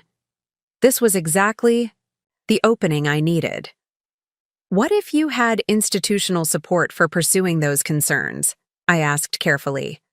Hypothetically, if there were legal resources available and protection from retaliation. Thea's eyes sharpened with interest. That would change everything. But who would provide that kind of support? Let me think about that and get back to you, I said, already knowing exactly who would provide it. Over the following weeks, I had similar conversations with 4 other women who had been affected by what was clearly a systematic pattern of discrimination and intellectual property theft at McKinsey. Each conversation added new details to the picture, while also revealing potential allies who could provide testimony and evidence that would make any legal action much stronger. Meanwhile, I was also assembling the financial and strategic resources necessary to pursue this comprehensively. Through my role at Blackwood Industries, I had access to some of the best legal talent in the country, along with the financial resources to fund a major litigation effort. More importantly, I had business relationships that could provide additional pressure points if McKinsey attempted to minimize or dismiss the allegations. Several of our major clients and partners also worked with McKinsey, giving Blackwood significant leverage in any negotiation or settlement discussion. If we could demonstrate that McKinsey's misconduct had affected the quality of their consulting services, those client relationships could become powerful allies in seeking accountability. By the end of July, I had assembled what amounted to a comprehensive legal and strategic team capable of taking on one of the world's most powerful consulting firms. Kennedy Shaw would lead the legal strategy, Fiona Walsh would provide corporate governance expertise, and I had identified 6 women willing to provide testimony about systematic discrimination and intellectual property theft. Most importantly, I had gained clarity about my objectives.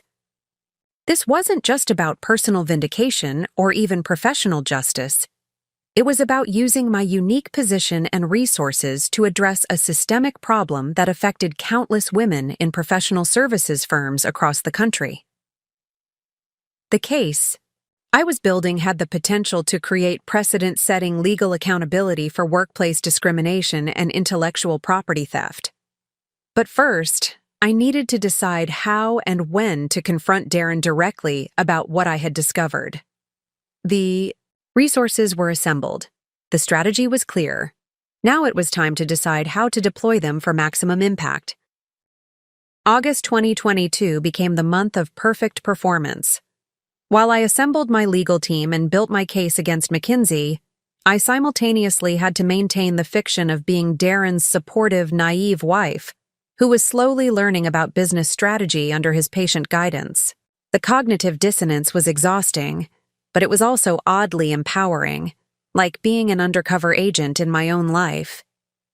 Every morning, I would wake up and consciously decide which version of myself to present. Over breakfast, I was Taylor the grateful wife, listening attentively as Darren explained some basic business concept that I had actually mastered years before he ever heard of it. "That's so interesting," I would say when he described market segmentation strategies, while internally, calculating how those same principles applied to Blackwood's upcoming expansion into Southeast Asia. "You're really getting the hang of this business thinking," Darren told me one morning as he prepared for work, straightening his tie with the self-satisfaction of a man who believed he was molding an eager student. "I think your consulting practice could really benefit from some of the frameworks I've been teaching you." "I hope so," I replied with appropriate humility. "I have so much to learn still." What he didn't know was that 30 minutes after he left for the office, I would be on a video call with executives from our German subsidiary, discussing the integration challenges of our recent battery technology acquisition. The woman who needed his guidance on basic business concepts was simultaneously managing a deal worth more than his entire annual salary. The evening routine was equally surreal. Darren would come home energized from his day, eager to share his professional victories and strategic insights with his appreciative audience of one. I learned to ask exactly the right questions, ones that seemed curious rather than informed, supportive rather than challenging. "How did the Meridian presentation go?"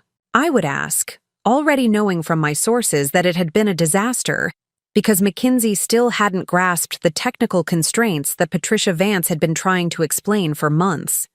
"Not as well as expected," Darren would admit. "Vance is still being stubborn about the expansion timeline. She keeps insisting that we don't understand the manufacturing limitations, but I think she's just making excuses because she's afraid of rapid growth."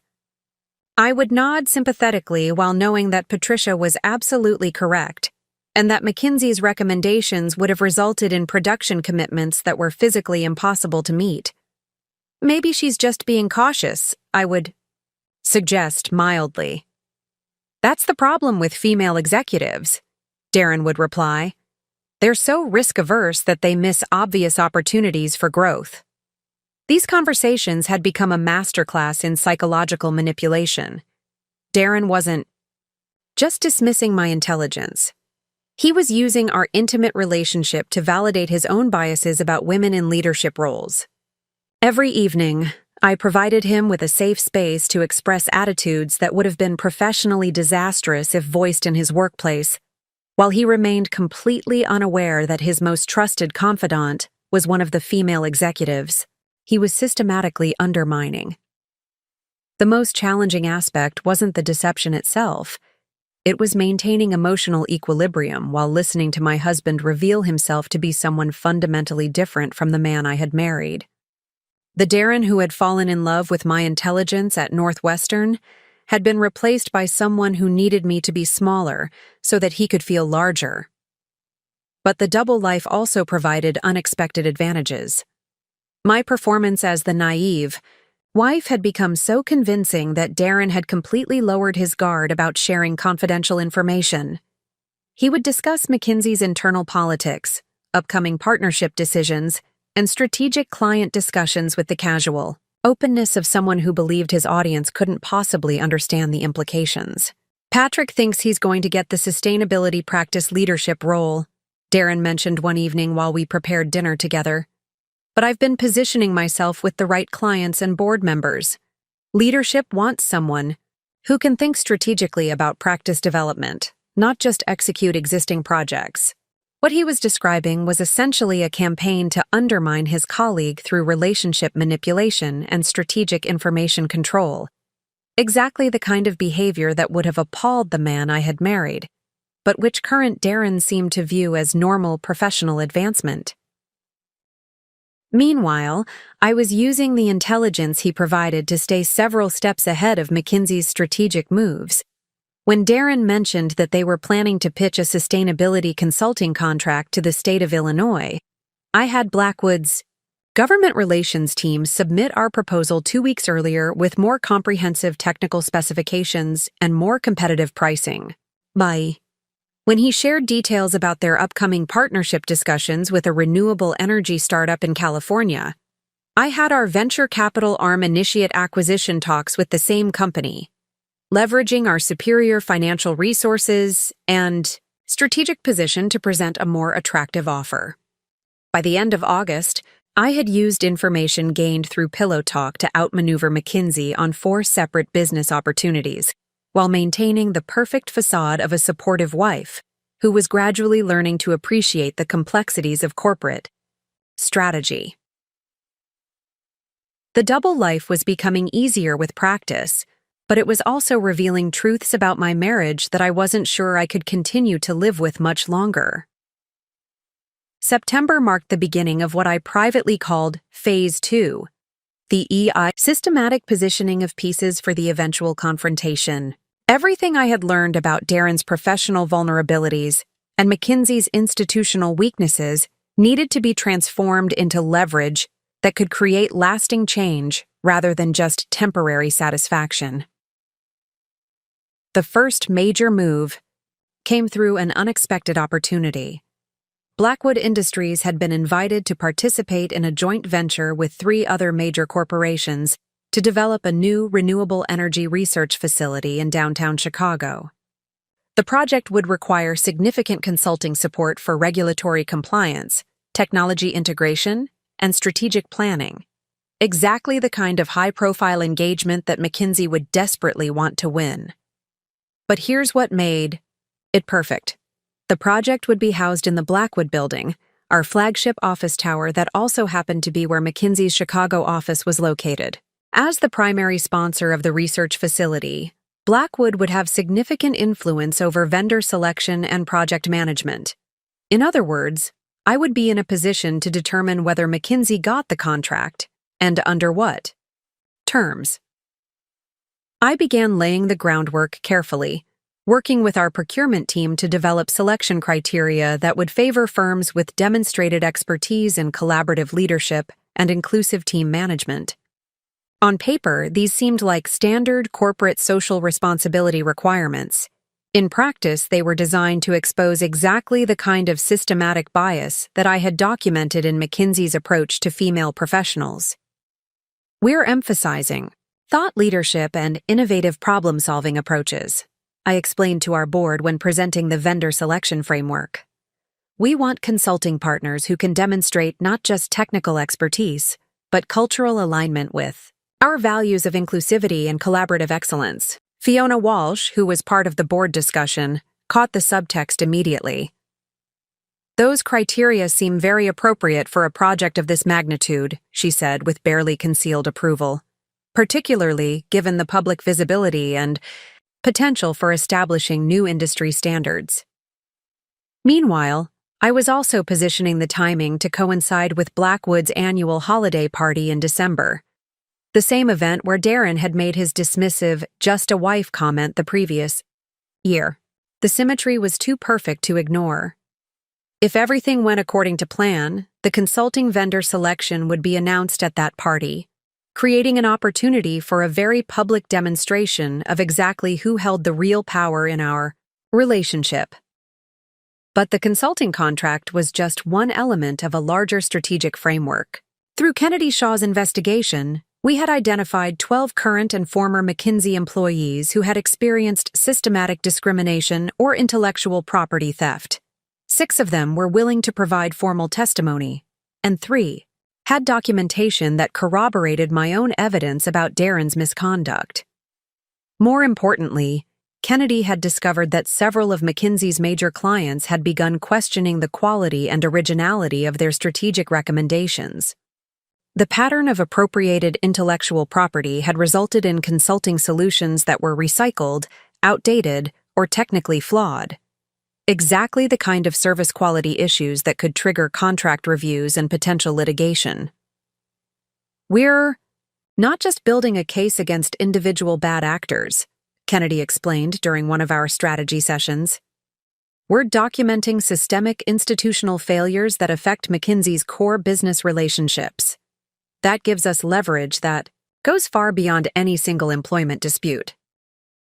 The most elegant aspect of the positioning was how it turned Darren's own behavior against him. His habit of sharing confidential client information with his naive wife had provided me with detailed knowledge of McKinsey's strategic vulnerabilities. His systematic undermining of female colleagues had created a network of potential allies who were eager to see accountability established.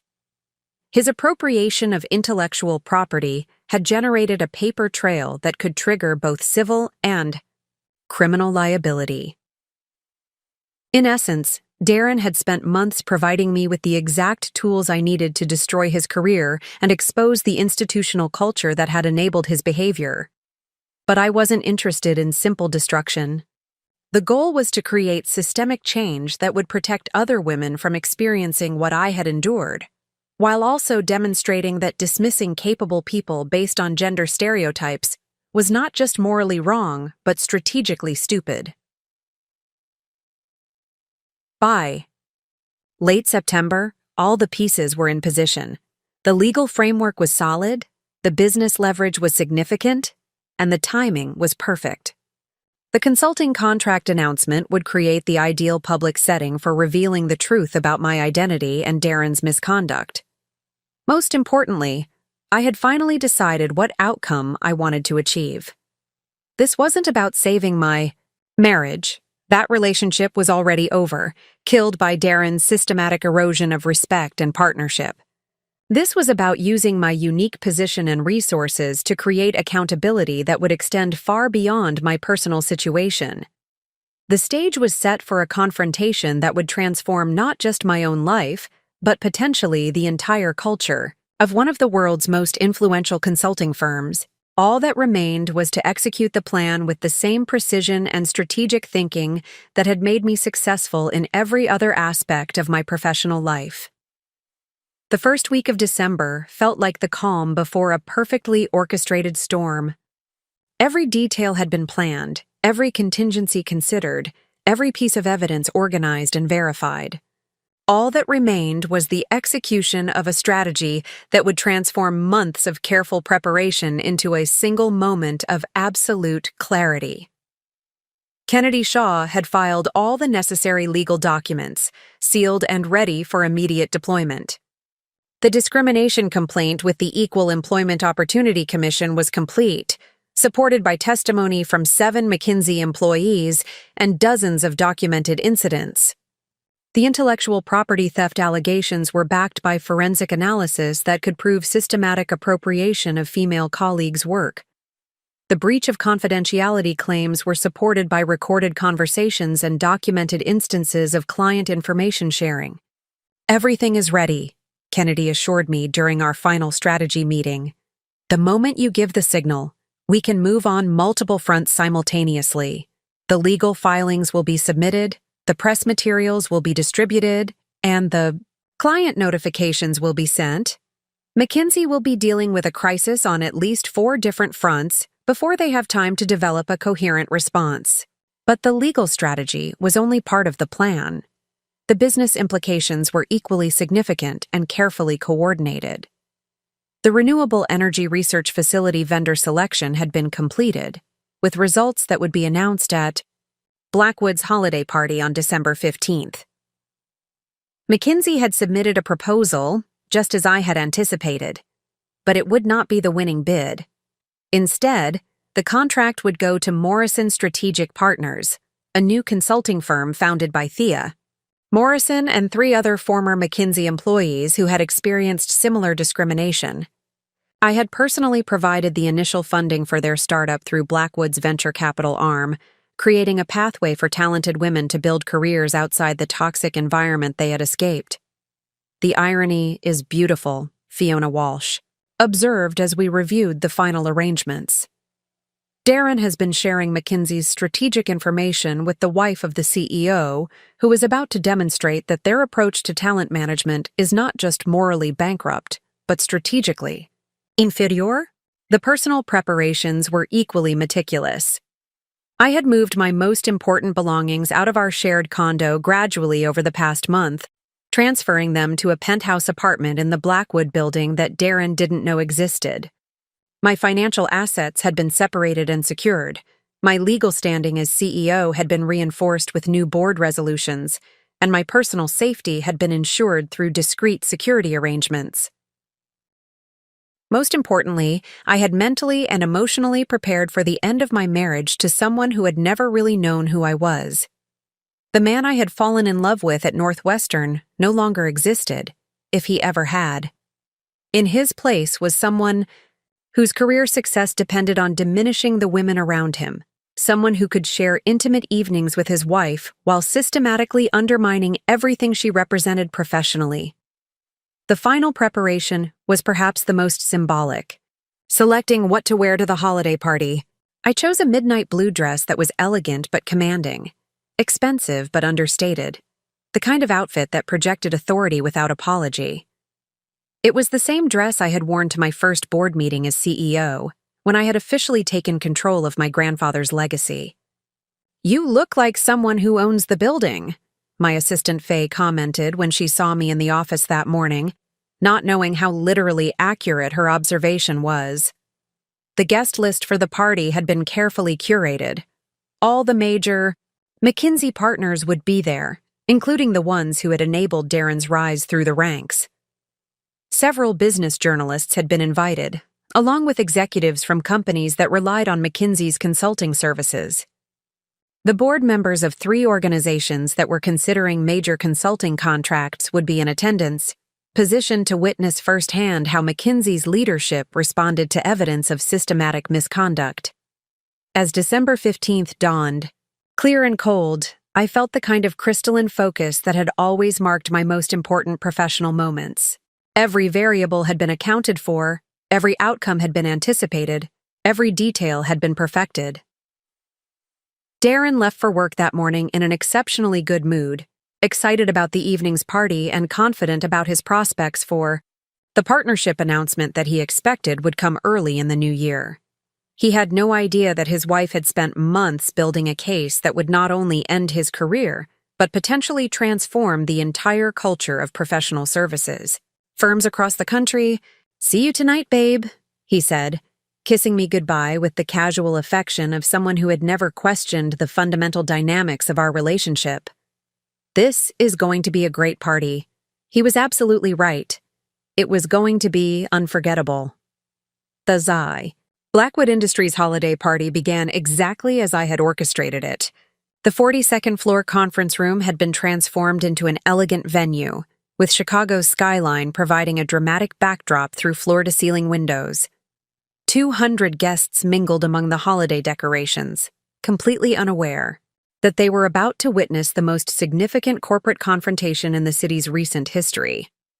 I arrived fashionably late, making my entrance as Taylor Blackwood Mitchell, the supportive wife attending her husband's company function. Darren spotted me immediately and approached with his characteristic confident smile, clearly pleased to show off his elegant spouse to his colleagues and clients. "You look stunning," he said, taking my arm possessively as he guided me toward his group of McKinsey partners. "I want you to meet some of the senior leadership team.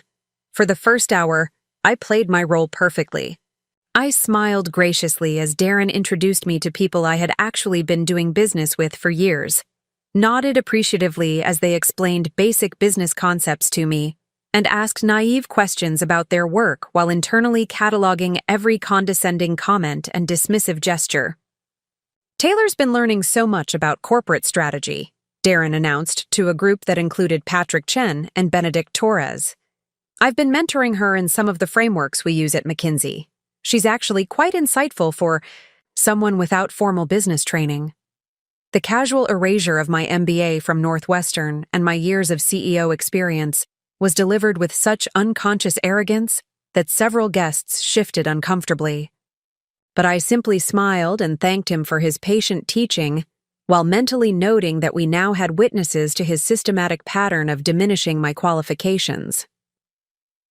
The first phase of the confrontation began when Fiona Walsh approached our group, carrying the sealed envelope that contained the vendor selection results for the renewable energy research facility. As planned, she had been designated to make the announcement during the evening's formal presentation.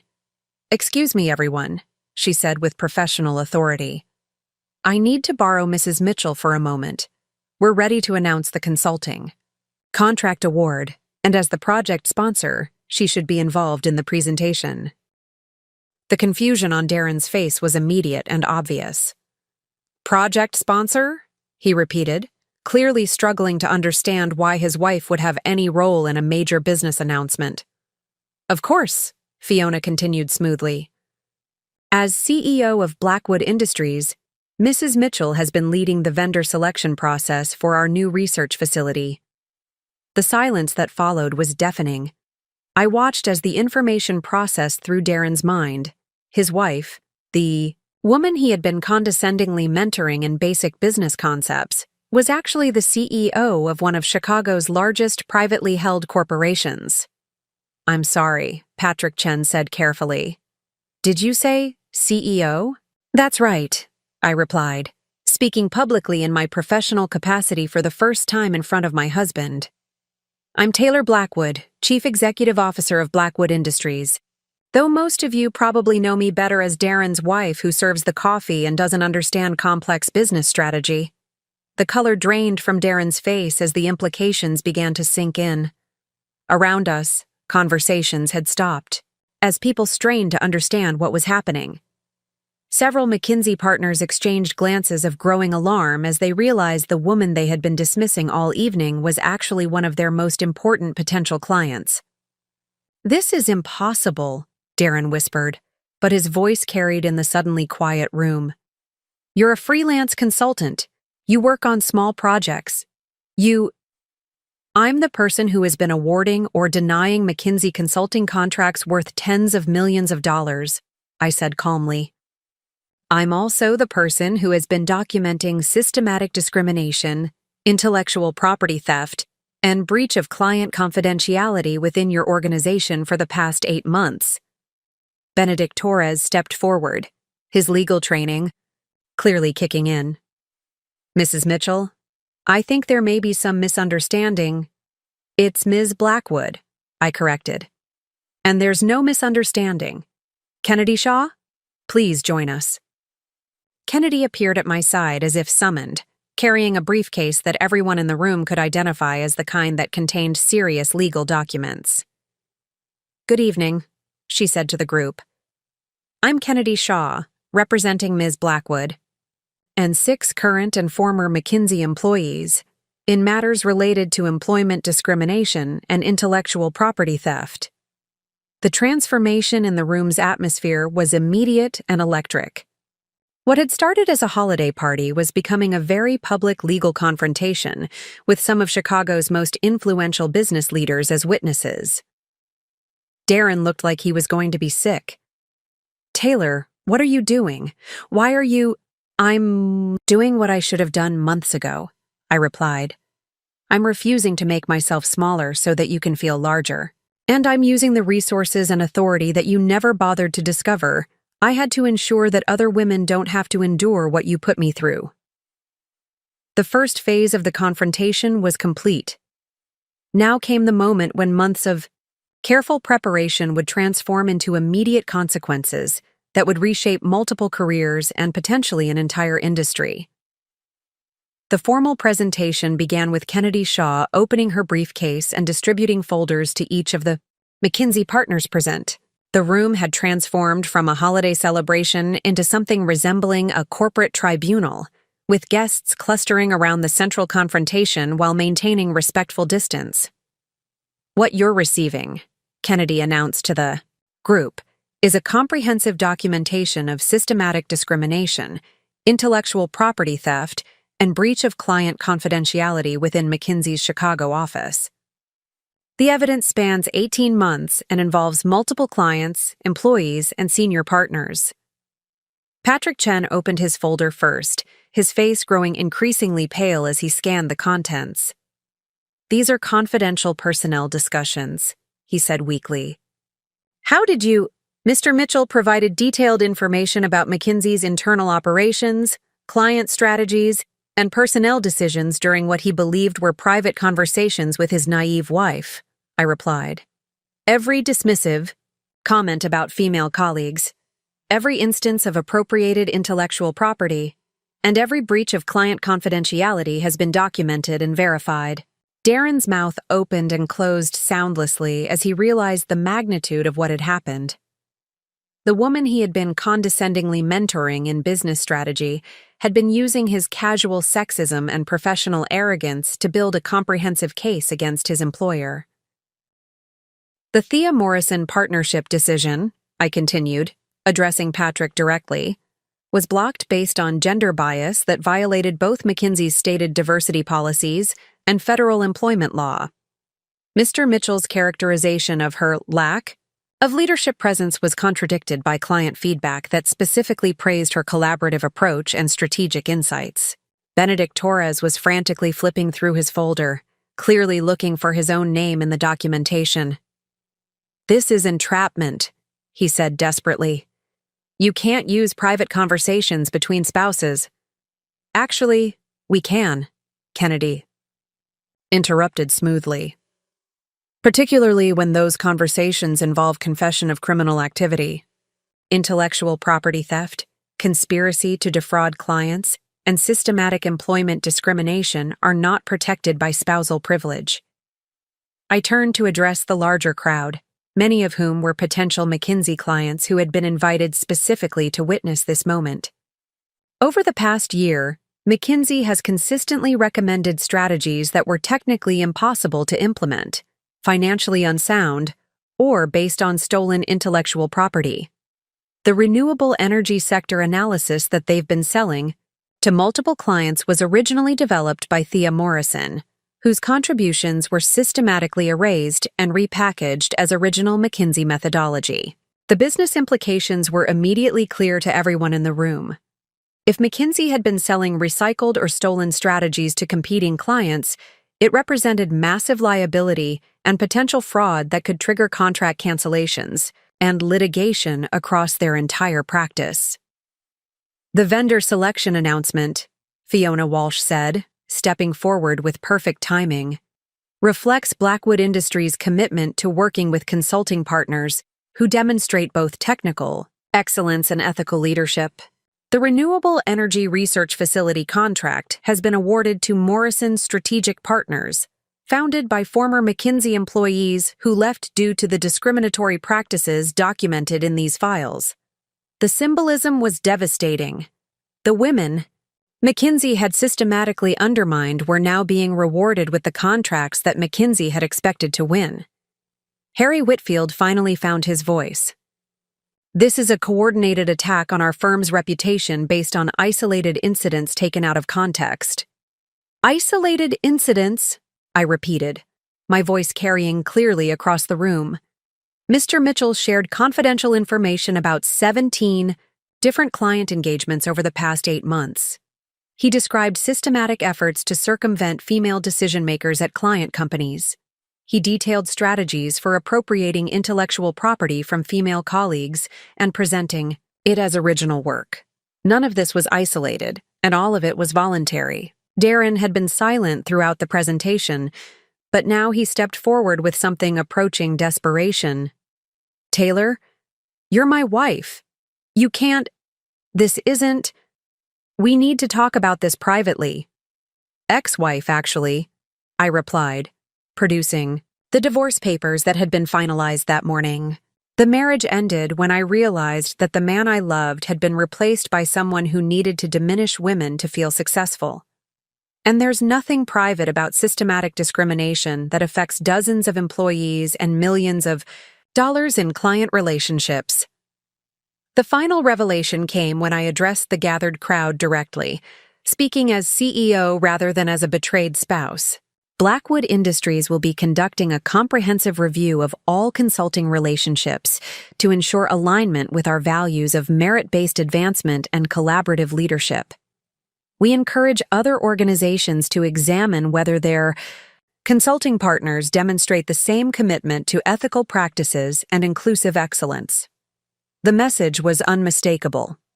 McKinsey's behavior had consequences that extended far beyond individual careers to potentially massive financial and reputational damage across their entire client base. The confrontation was complete. What remained was to see how quickly and how far the consequences would spread. The silence that followed my announcement lasted exactly 12 seconds. I counted them.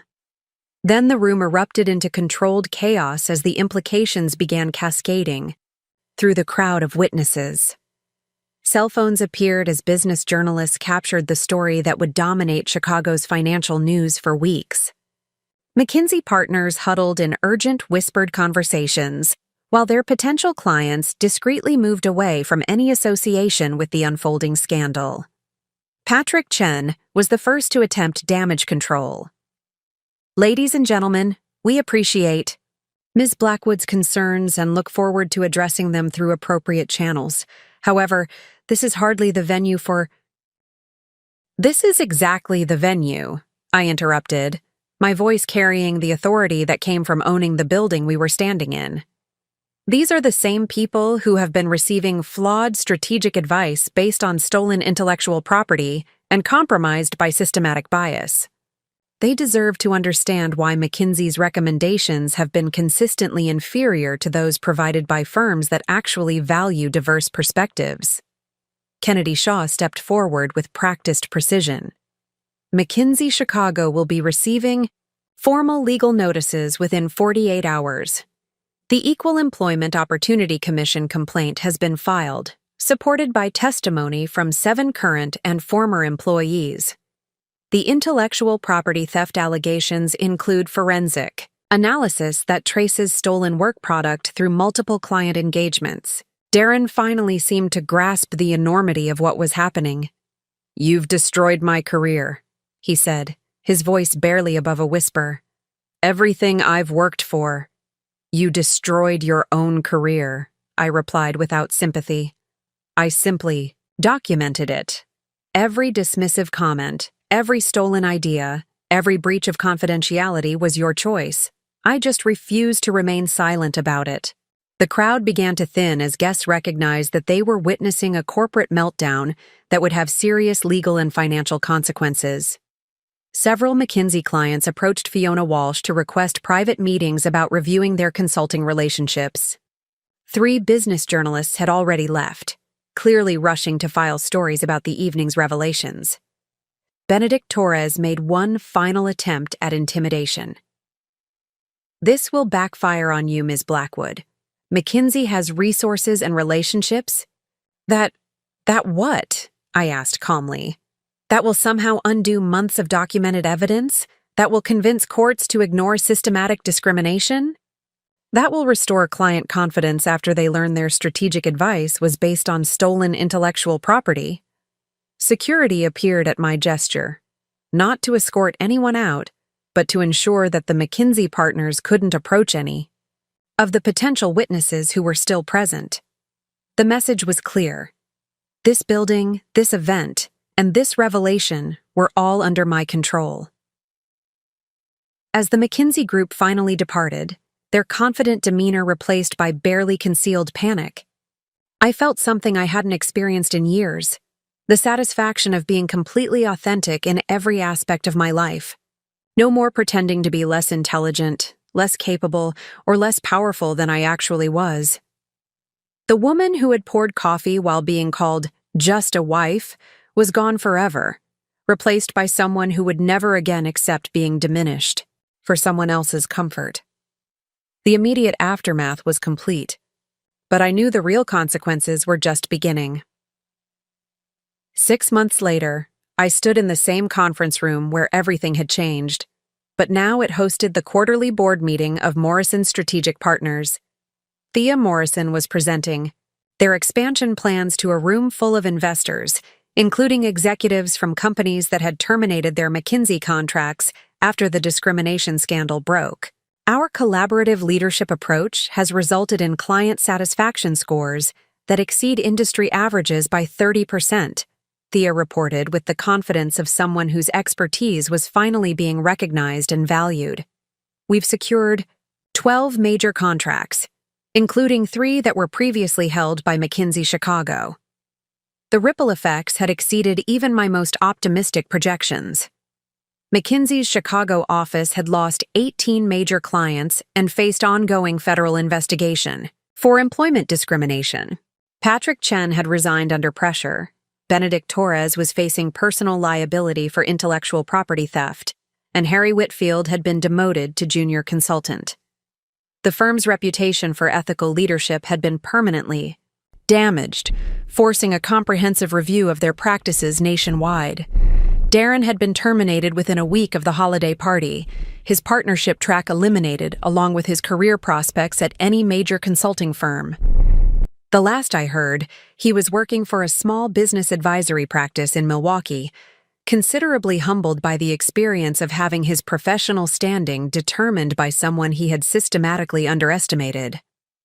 More importantly, the case had established legal precedent for addressing systematic workplace discrimination and intellectual property theft.